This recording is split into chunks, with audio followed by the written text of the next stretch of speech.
This meeting is being recorded.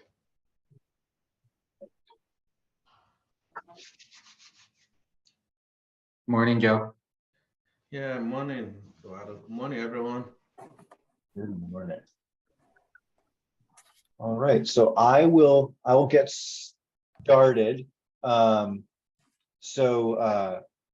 to the Southern Vermont New Vermonters provider ever, and she finally found it under configure.roll. One second. And this meeting is really a monthly opportunity for anyone who regularly engages with or supports our New Vermonter community to provide updates, share topics that are top of mind, whether from their agency perspective or from the New Vermonter community perspective. We focus on things like maternal health, housing, and among others. Today's meeting is really focused on our Agency of Human Services and the support and resources provided through that agency for New Vermonters and Vermonters generally. I will first provide an opportunity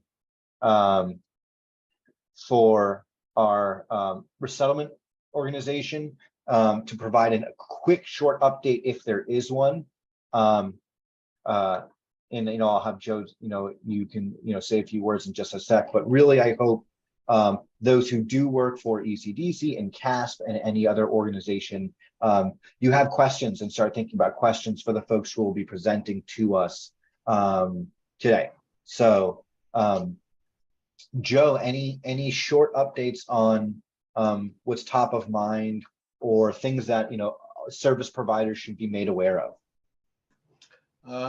Good morning. Yeah, let me just give very short update. So our FY23 for Bennington was approved, so which means that Bennington now is officially one of the resettlement sites. To Brattleboro and Bennington in the south are now considered resettlement sites by PRM. And for Brattleboro, we still expecting 100 refugees to arrive for FY23 and 50 refugees for Bennington. We are opening a smaller office in Bennington, and we are in search of an office space. In addition to the staff we have there in Vermonter, we are also looking to hire 2 case managers in the area. For everyone to know that lessons we learned from the APA program, we will not start receiving refugees in the Vermonter area for FY23 until we set up the office there. And Ukrainian program, we are not directly providing services, but rather if we are required to do so, it means that if there's a breakdown relationship between the sponsor and the Ukrainian family, then we can step in. Our catchment area is Bennington, Windham, Windsor, and Orange counties. And through that program, we expect at least 25 individuals who have applied to come to the area. So in anticipation of all of that, the 150 plus 25 might give us maybe 175 individuals for FY23. That's so far the update from our end right now. Thank you. Great, thanks so much. And I do see a ton of folks from Bennington County here. It's great to see you all. And I'll take this as another opportunity to just reemphasize that this is a bi-county, collaboration. This group is welcome and open to all. So if there are folks from your community who you think should be on these calls, absolutely invite them. All are welcome. This really is all about Southern Vermont.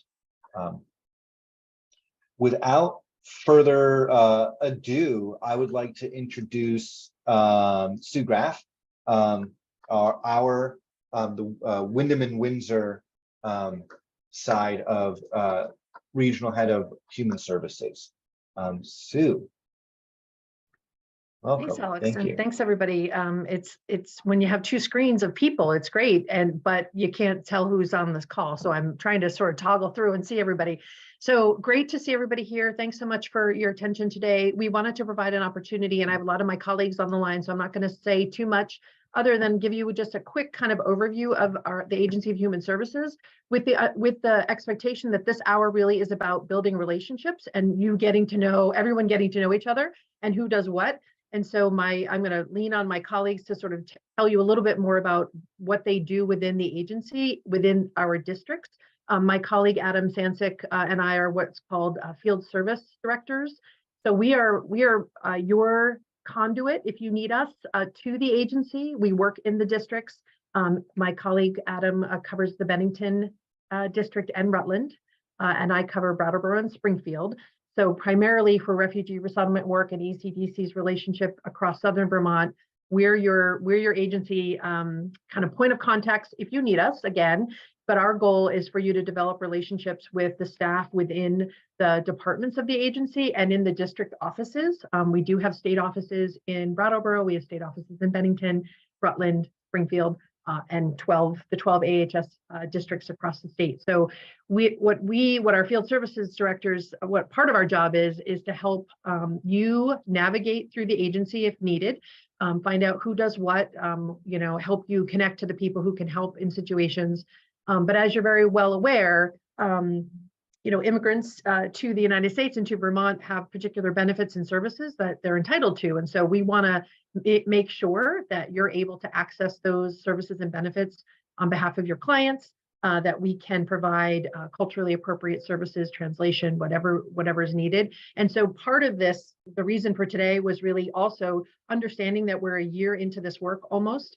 And we certainly had our ups and downs. This is new work for ECDC. This is new work in a lot of ways for many of my state colleagues, because most of the refugee resettlement has happened to the north of the state. USCRI is the refugee resettlement agency in the northern part of the state and has been in the state, I think I heard the other day, for 20 plus years. So they've been doing this work a long time. They well understand the system, and we're all learning here in the South. So just wanted to provide an opportunity for you all to ask questions, provide scenarios if there are particular things that have happened in the resettlement process or beyond that as people continue to live in Vermont as new Vermonters.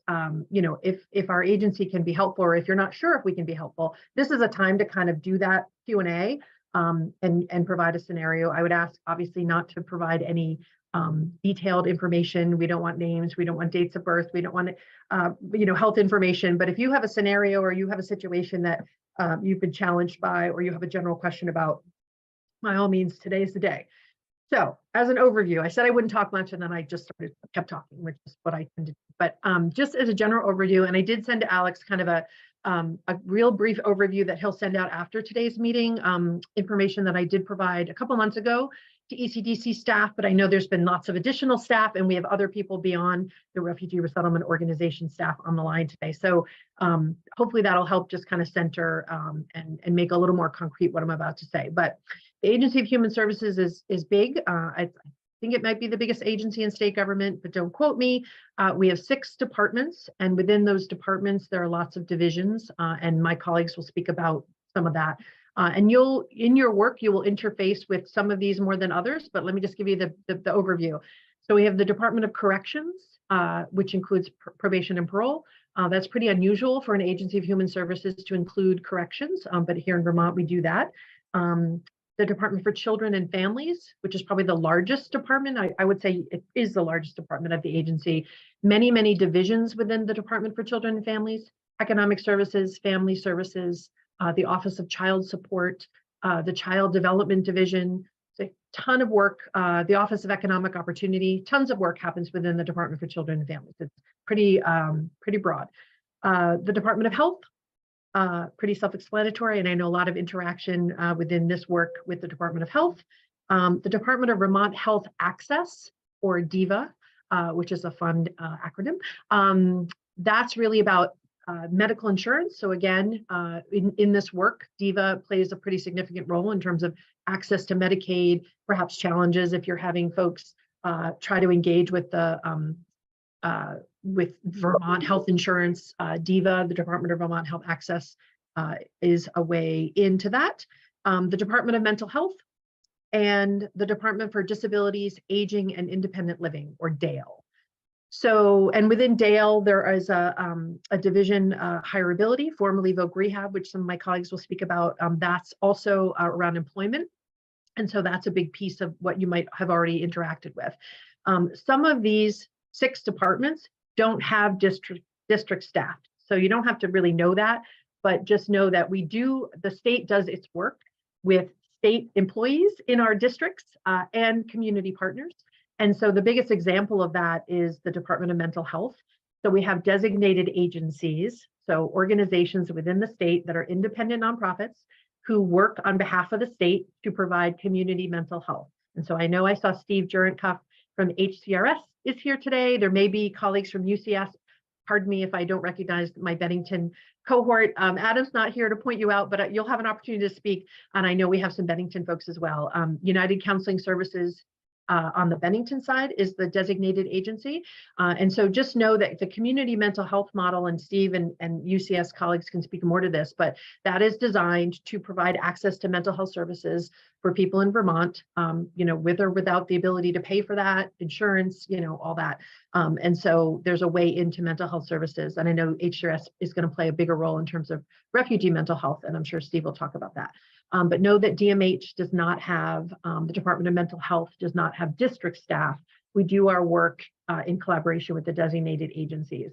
And so there's some other examples of that, DEVA being probably the most, the other example where we don't have necessarily Medicaid specialists or insurance specialists in our district offices, but some of our other departments, like the Department for Children and Families, do, and DALE do provide some amount of support to their clients around accessing Medicaid and other insurances. So, and the health department, things like that. So Department of Health is public health, works very closely. And I see a colleague from the Brattleboro Memorial Hospital on the line today. We work very closely with health providers in the districts. And as I think you're all aware, we have a refugee health officer in the state, Allie Perline. I don't think she's on the line, but I know, in your work, you're connecting both to the statewide resources and to the local district providers and partners. And so again, if any of those connections become confused, or you're wondering how we can support or what some of the resources are in the districts, myself and Adam are good point people, as well as the folks you're going to meet today, if you don't already know them. So I noticed when I looked around, I've got colleagues here from Family Services Division in Brattleboro. Lisa Bruce is here. Chloe Updegraff, who's the district director for the Vermont Department of Health in the Brattleboro office. Amy Goldberg and Sadie Fischesser, who are with Economic Services, again, I'm out of the Brattleboro district office. As I mentioned, Steve from HCRS, and then I saw Diane Torres from Hireability and Nancy Dwyer from Hireability. So again, those are divisions within DALE. If there are other AHS folks that I missed, please introduce yourselves and speak up. As I said, and I see Allie is here as well. I want to give them an opportunity to sort of talk a little bit about their specific work within the agency and how they can support your work and how we can work together. And then again, have an opportunity for us to kind of answer your questions. This is really meant for you to, understand what we do and how we can support your work. So, and partner with you. Is that, Alex, am I on track there? Yeah, absolutely. Okay, great. So I don't, of the folks I just mentioned, it'd be great if folks just want to unmute and introduce yourselves. I don't know if you want me to, maybe I should call on you if that makes more sense. And then we'll provide some time if I've missed anybody, especially on the Bennington side that I didn't recognize, so apologies. So Lisa Bruce, you want to introduce yourself and say a little something about Family Services? Hi, I'm Lisa Bruce. I'm the district director here at Family Services. I've been here about 20 years. This is the Child Protection Agency. So when we get reports of abuse or neglect, we go out and do assessments or investigations to determine if the kids have been abused or neglected. And then we sometimes have to write affidavits if there has been egregious abuse and bring kids into custody, but that doesn't happen very often, actually. For the majority of the cases, we do referrals, put supports in place for families. We also handle the juvenile delinquents, kids that commit delinquent acts and have, been charged. So we hold the probation cases for those kids. And we actually do a lot more work than what people think about, like they think custody. And that's not the case. That's a very small percentage of the families that we work with. For the most part, we support them and get them the services that they need. And even if kids do come into custody in the smaller percentage of cases, the goal is always reunification. So the workers spend a lot of time with families over the course of 6 months, 8 months, maybe a year or more, working with the family to get them stable so that the kids can go back home. We have had a high custody number in the past, and right now we have 116 children in custody, which is not overly high. For all of Windham County.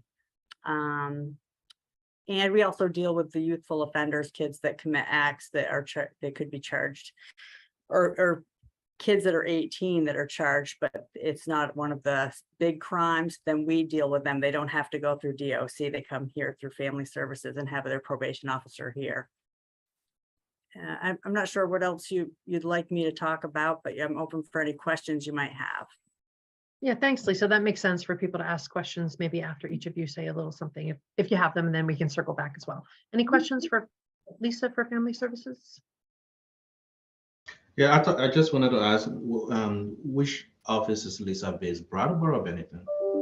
Brattleboro. Wow.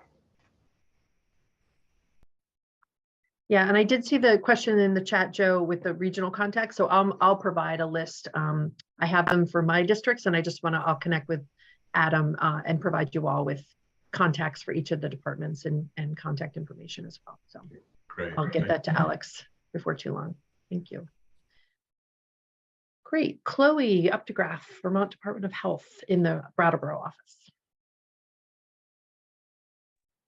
Good morning, everyone. My name is Chloe. As Sue said, I'm the district director for the Vermont Department of Health in Brattleboro. Our office covers a variety of public health needs from the WIC program, which any new Vermonters would qualify for. So that's nutrition education and food assistance for parents and kids and families. So our office has nutritionists that work within the WIC program.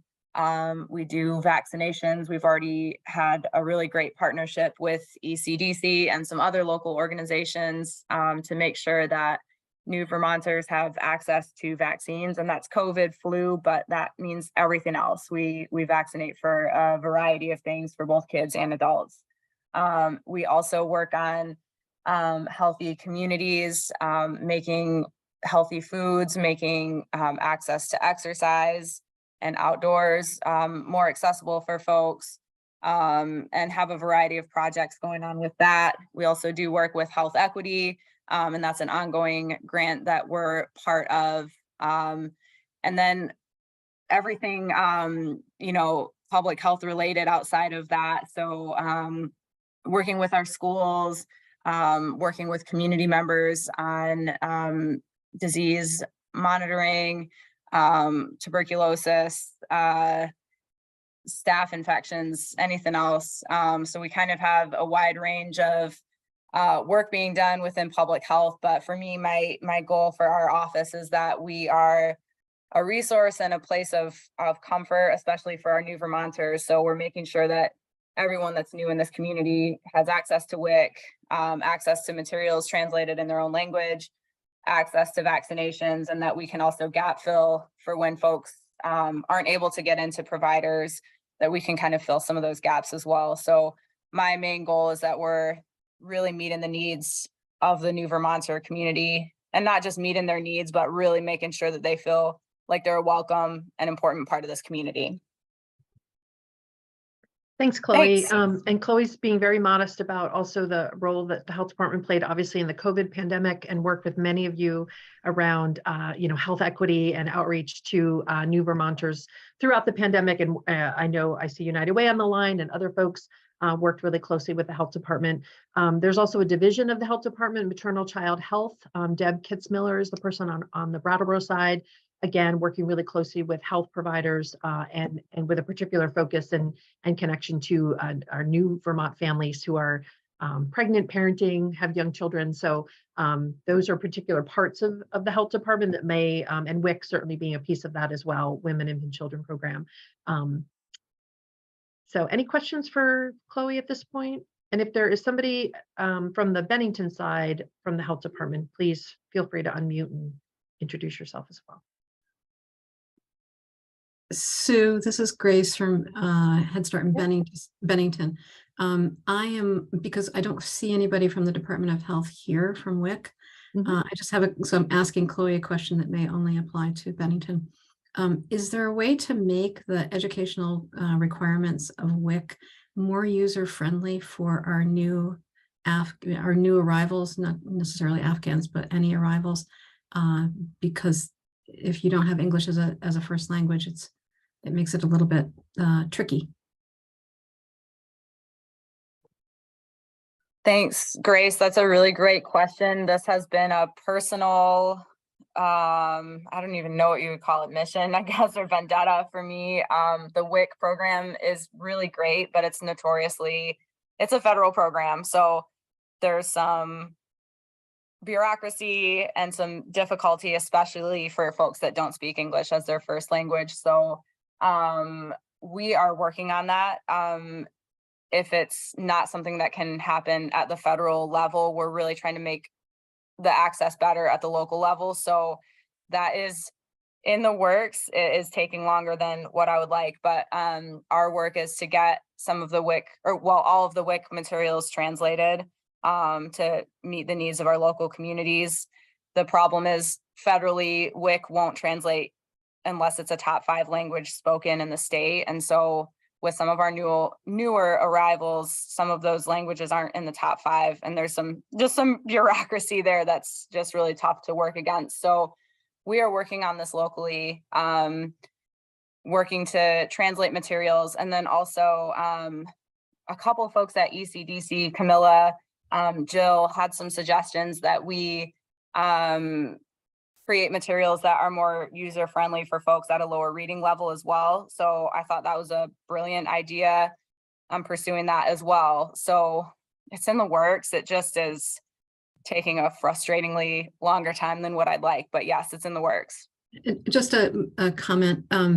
All of the women who are on WIC in Bennington County are illiterate in Dari, all of them.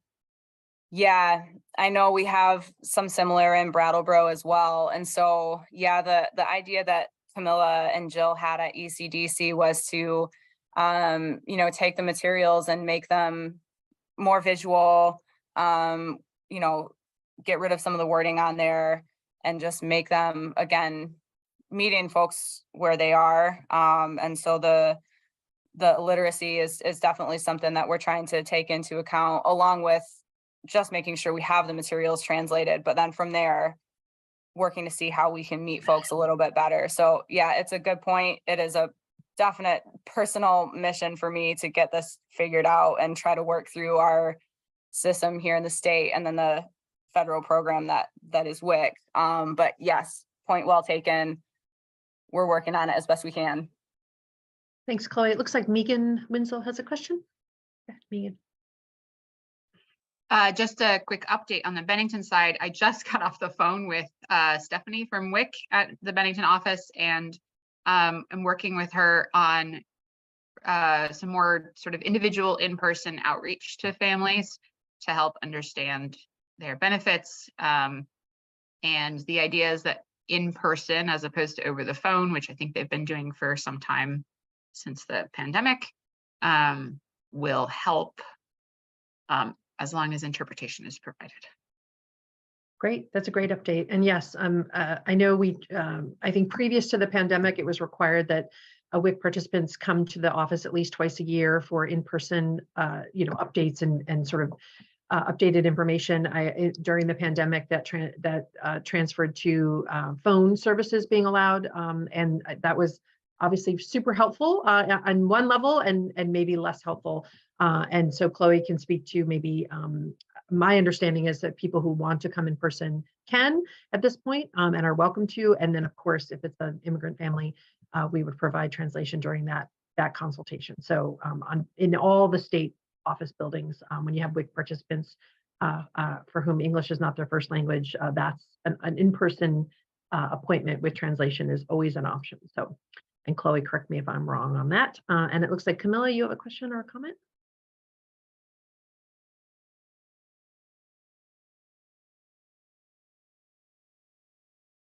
Oh, I think you're Sorry. still. Yes, just wanted to clarify that as much as I'd like to, I can't take credit for the ideas about providing visual explanations that the illiterate clients can access better in order to understand their WIC benefits. Erica at WIC here in Brattleboro, together with Autumn, who works with Winston Prouty, are working on this with our clients or for our clients to give actual visual with pictures support to understanding how to best use their WIC benefits. Thanks.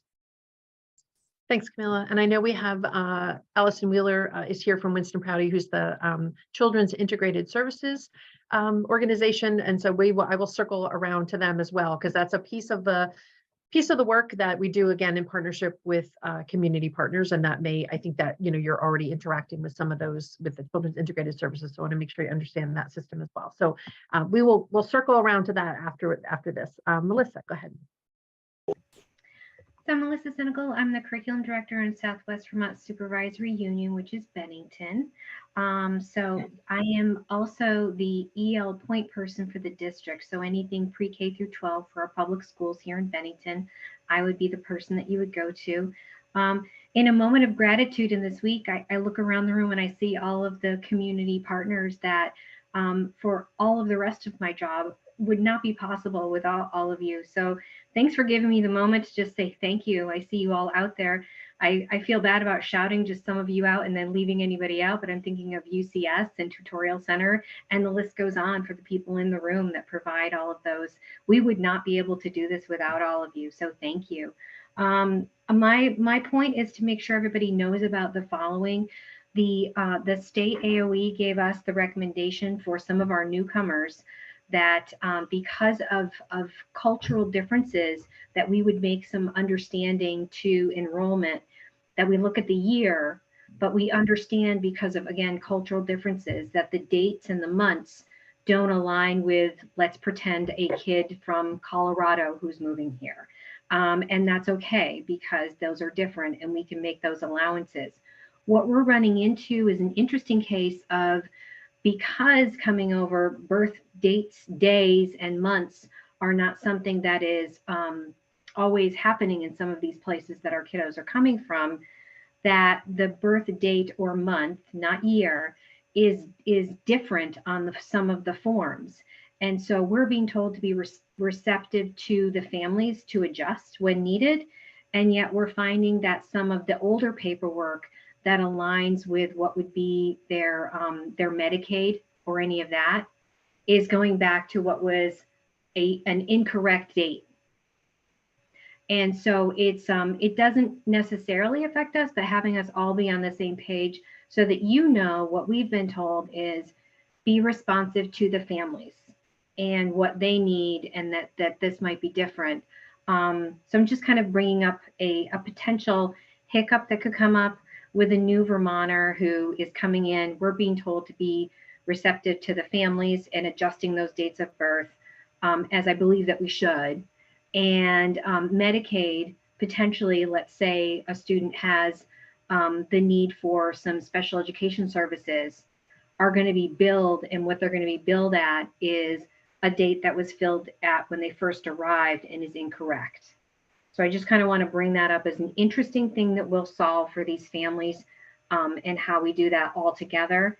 And then my other request from the group, and I'll stop, is those 50 families that you brought up that would be coming to the Bennington area, I'm really excited for.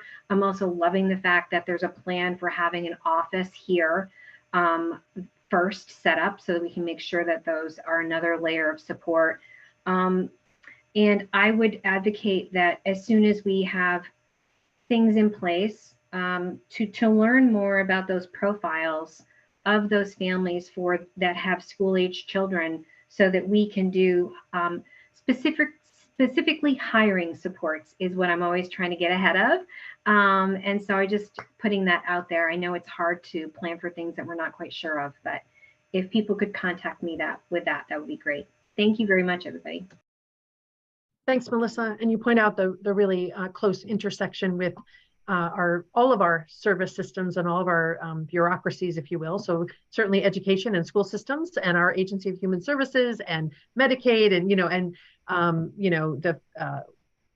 the only thing that we can point to when people complain about the state is that the federal government can be more bureaucratic than the state government. And so those dates and that documentation are really, obviously can be a sticking point. And so that's a great point in terms of use us and work with us. And if certainly if those birth dates or that documentation becomes an issue, if we can help, help you access folks at DIVA, for instance, around Medicaid and things like that, to really understand the issue.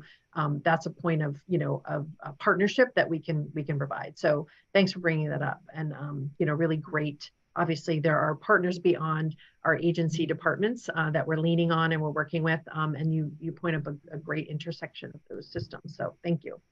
I want to introduce Economic Services, again, one division of the Department for Children and Families. So we have Amy Goldberg, who's the Reach Up supervisor in the Brattleboro office, and Sadie Fischesser, who's the operations director for both the Brattleboro district and the Hartford district. So Amy and Sadie, if you want to say a little something about, or a lot of somethings about Economic Services. I know you're heavily involved in and kind of the bread and butter of a lot of this work in terms of these new families. So take it away. I'll start. I'm Amy Goldberg. I'm the Reach Up Supervisor for Economic Services Division here in Brattleboro.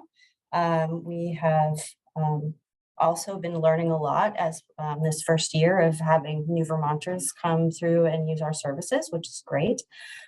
We provide, as a Economic Services Division, we provide access to different programs. Reach Up is the TANF program, that is cash assistance for families with children who meet income guidelines. Then, of course, we have three squares or food stamps, which that provides food for individuals and families, again, based on income. We also carry the seasonal fuel program for people who need help with heating. We carry the essential person program for someone who needs someone to live with them to care for their needs if they qualify. All of this is income eligibility based. And then we do have the general assistance program, which includes emergency housing, personal needs, dental vouchers, and the like. So people come through by phone, in person, to try to access services. And we've worked pretty closely, UCDC and us, as far as New Americans go, with trying to get people through the process to get on our programs. I think that's gotten a lot better over time, people getting on, knowing how to apply, knowing what paperwork has to happen, knowing, remembering that there's a phone interview that has to happen for some of our programs too. That's a necessary component. So I think that is going fairly well at this point. I think people are pretty well versed in getting people onto those things. If anyone has questions about what we provide or, want other feedback, please weigh in.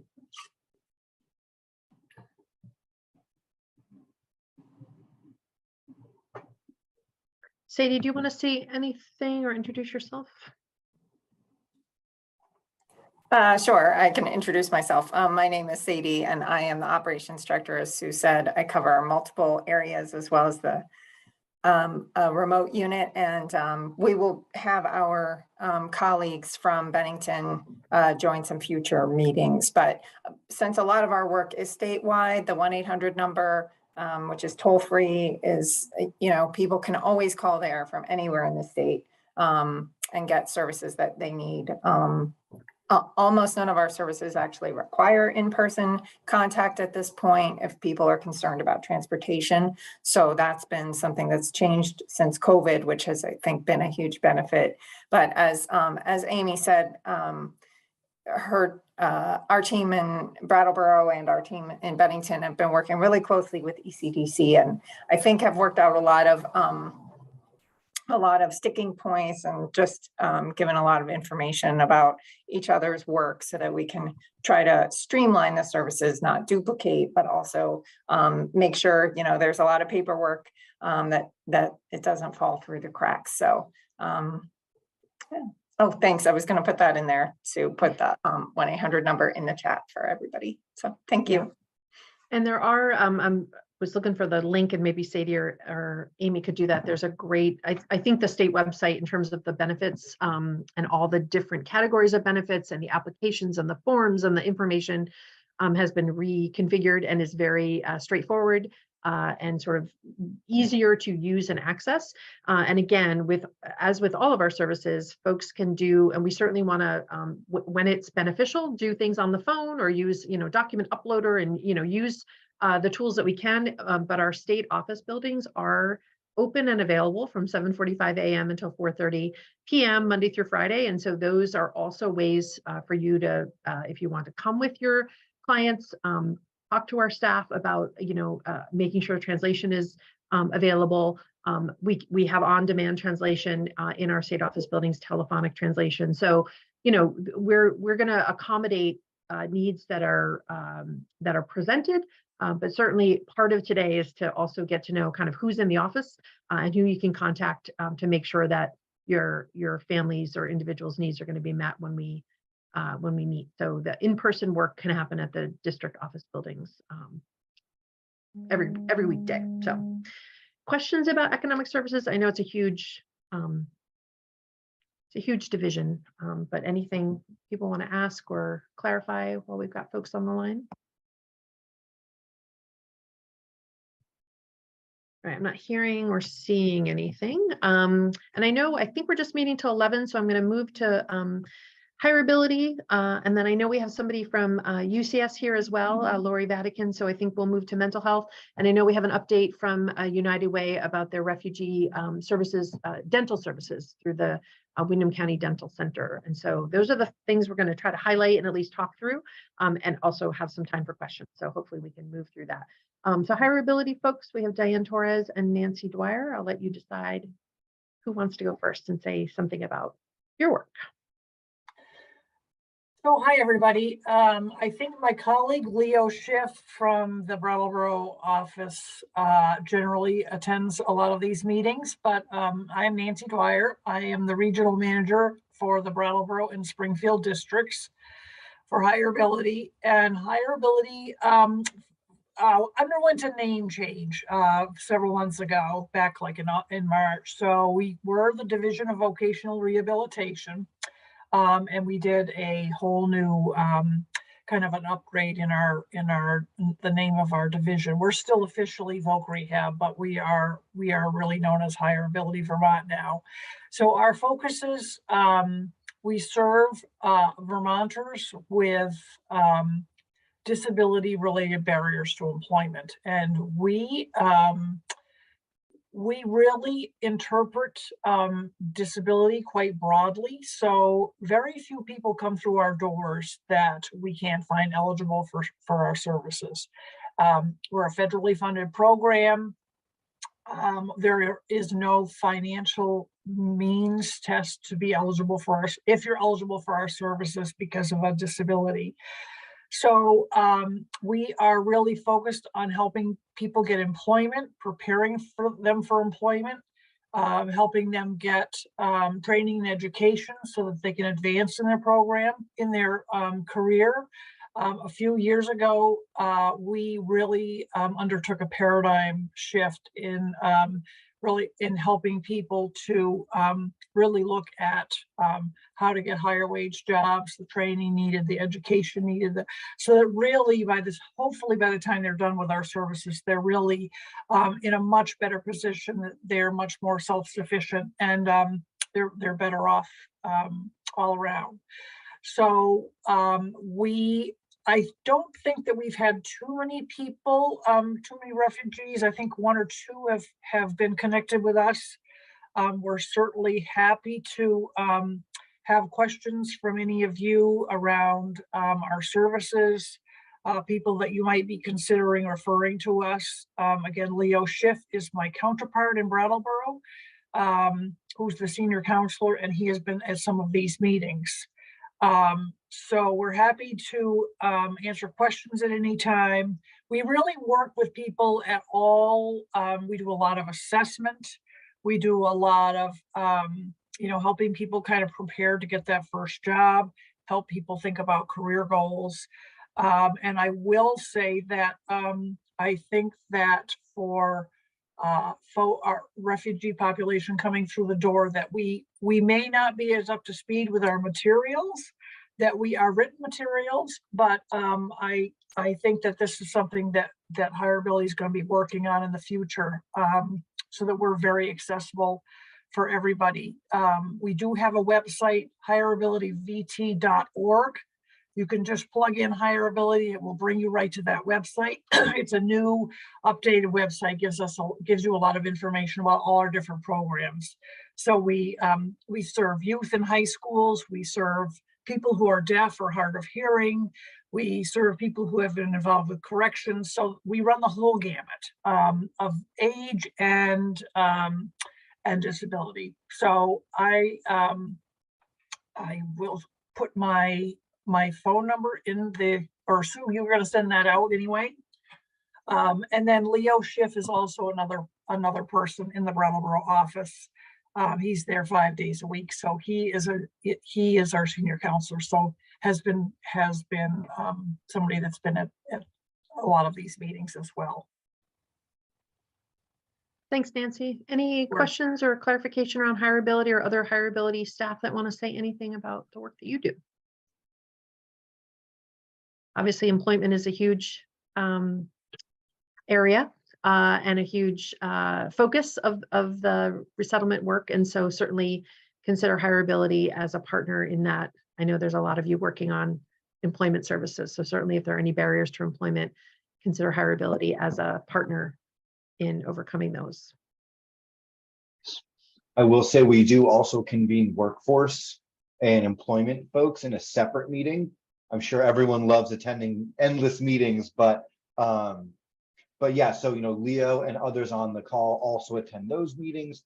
If you're interested in being a part of those employment or workforce specific meetings, you can let us know, let me know, and I'll add you to that list. We do try and separate things out a little bit by topic area, but Hireability is a great partner in all of this. Thanks, Alex. So Department of Mental Health. So as I mentioned, designated agencies are how we do that work in partnership with HCRS on the Brattleboro side, Windham and Windsor County, and United Counseling Services or UCS on the Bennington side.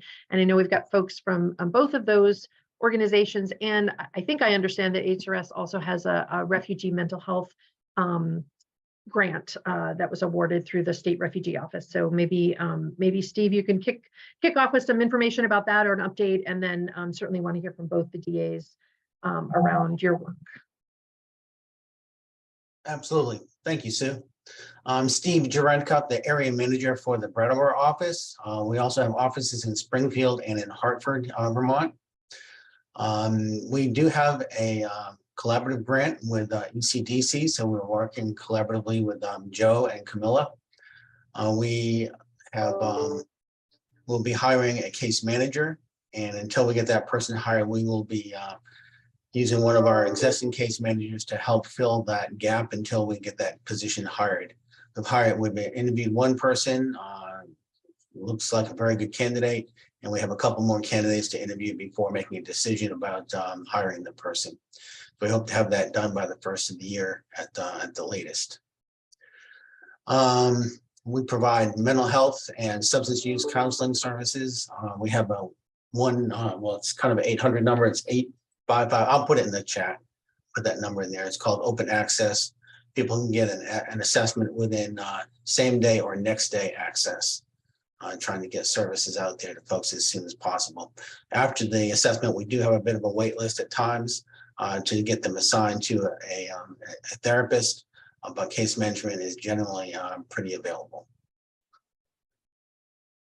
Any other questions? Oh, also we'll be working with UCS in the Bennington area with this grant. So that will be covering that area as well with UCS collaboration with them.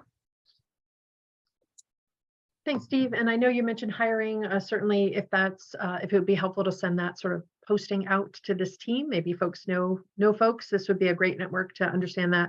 And if you have a timeline, I know hiring and workforce is kind of sort of the biggest challenge confronting us all.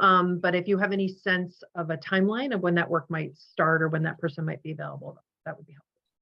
Thank you. Well, we're interviewing now, so we hopefully will have that position filled by the first of the year. That's our timeline. Great. Okay, and Lori, I don't know if you want to talk about UCS or if there's anybody else that I've missed from either of the DAs that want to. Sure, I can speak, but I'd like to also invite Grace. Really, truly, Grace is spearheading for UCS. So I guess what I want to start with is I am so grateful for this group. I have been brought to tears many times just listening to the services that you're providing the refugees. So thank you, thank you, thank you. I will say that United Counseling has a service called FAST, Finding Access to Service and Treatment and Services, and we are open 8 a.m. to 5 p.m. And so people walking through the door can get immediate access. I did send an email to our intake folks to find out how many people we've been using that we've also used translators for. I know I myself have covered some, so I certainly know that it's working and it's working well. This is a new program that we started in January, and the reason we started this is that we wanted people to get immediate care. We are using a modality called collaborative network approach. In the world, it's called open dialogue. In Vermont, we call it collaborative network. And the reason that we're using that is that we have found it to be incredibly respectful form of treatment. And because the way we designed it, people can come back as many times as they want to those first 30 days. So they could come back every day and get services and support before we have to open them and assign them, right? So we have certainly Department of Mental Health guidelines that we need to follow. But so it's been really useful. I am happy to hear about hireability. We have Betty Kenyon that works for us that does work for hireability. And so that is something that I'm excited to share with her, that this may be new referrals for her for Bennington. And I do know I've got someone reaching out to me now from the ECDC, and I will also look forward to hearing from Steve around joining forces. And Grace, what would you want to add? Nothing for now. Thanks, Laura. I think we're enough time spent on this. Thank you to our designated agency partners. It's tremendous work. And again, just want to make sure that folks know how to access mental health services and for your clients and families you're working with, how to access mental health services. And Lori did mention there are some within our, and this is a little different depending on the district, which is challenging, but we do have some embedded partners. So there are some state staff from some of these departments and divisions that are embedded in other places. And so that's also a way that we can kind of integrate this work.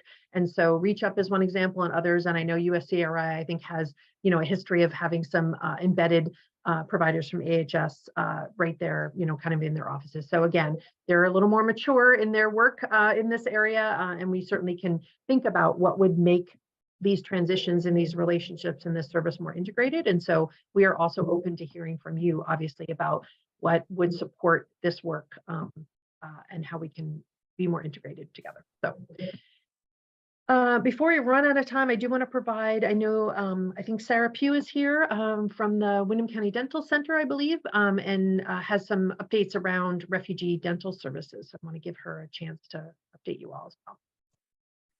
Hi, everybody. I'm actually working with United Way of Windham County. So our fund will be working with the Windham County Dental Center, but it's not exclusively through the Windham County Dental Center. So yeah, I'm working on the Charitable Dental Care Fund. We were granted some funds from the state to help expand dental care access for refugees and asylum seekers in our area. The fund will greatly expand the $1,000 Medicaid limit that currently exists on dental care. However, we're still sorting out what exactly this grant will be able to cover. It's possible, for example, that things like more complex procedures such as dentures won't be able to be covered by the fund. But we're working that out right now. I've created a dental care survey to help streamline the process of intaking clients and getting an idea about what their general state of dental health is right now, if their issues are urgent or causing pain, and as well as just, taking in some contact information. So we're currently just working really hard to create relationships with dentists and other oral surgeons, endodontists in our area to make sure that we have a system set up for these clients who might have some more advanced needs than other people, just to get into their systems. But the reality is that right now there are extremely few Medicaid dental appointments in our county, and there's an extremely high amount of dental need from this population and other populations. So there's just a major issue with dental care access, but we're working hard to think of creative solutions for it. And if you or others, are working with refugees or asylum seekers in our area who are in need of dental care, please get in contact with me and I will send over the survey to make sure we can get that filled out for them and try to get some dental appointments going. Thanks, Sarah. And if you, I imagine there's some type of referral process or some way to sort of formally connect with that services. So if you can provide, more detail around that, that would be great. And it looks like Joe has a comment or a question. Go ahead, Joe. Well, mine is not a question, Sue, but just a comment. I know we're coming to the end, but I just wanted to use this for also to thank everyone, all our partners. It's about we heading towards 1 year now since the first refugees arrived. It hasn't been an easy journey, but I can see how we are stepping up and then learn from our lessons, and things are much getting better now. And without you, ECDC wouldn't have made it. So I just want to use this on behalf of ECDC to thank all our community partners for all you have been doing for the past almost a year now. We also, I sent an email to Alice earlier on, but the point we will want to also be using this forum for our community consultation going forward. So we may have 2 community consultations here. Alice and I will work out the details, and we will love our partners that are here and all those that get invited to come to that consultation when the time comes. So in short, I just wanted to say thank you to all of you. Thanks, Joe. It is the season of gratitude, but I think day in and day out, I hope that we're can express that. And I certainly feel a lot of gratitude toward you all. I know you're doing hard work, and I really appreciate all that you've done to support our new neighbors. And again, this meeting is really welcome. It is a monthly meeting. Alex convenes it through BDCC and the Working Communities Challenge Grant. And there is a statewide RISP-Net meeting as well that happens bi-monthly. And I know Tracy and Allie are on the line. I would say with health needs as well, I saw some questions about dental service. Dental access is